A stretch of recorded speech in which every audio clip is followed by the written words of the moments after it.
Nagpadayon karon ng pagsuta sa matuod nga motibo sa pagpusil kang Martinito Oliverio kaganinang buntag sa Barangay Fatima. Sa mga hulagway nga kuha sa kapulisan sa sakyanan, makita ng tulo ka igo agi sa bala. Sa inisyal nga investigasyon, pasado alas 8 sa buntag, samtang sakay ang biktima sa iyang sakyanan kauban ang driver niini. Diin pag-abot sa may Purok 11-A extension sa susamang barangay. Dunay motor nga kalit na lamang miharang sa sakyanan sa biktima ug nagpakaron ingnong naguban rason aron mihunong sila.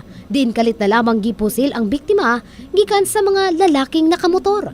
On mobile sila sa pickup, tapos sinabayan ng motor, riding in tandem, binaril sa gilid sa passenger seat kung saan nandoon yung biktima.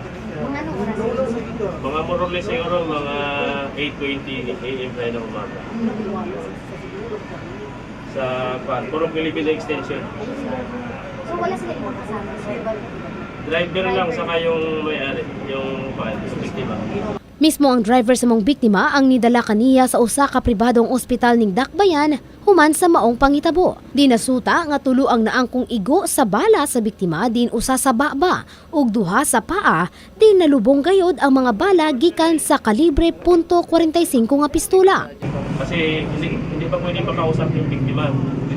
Pinasok ka agad sa loob, baka nasa undergoing operation na ngayon. Hindi pa namin alam kung anong present status ng victim.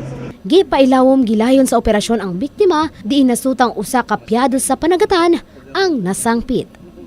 Faith Dandoy, Brigada News.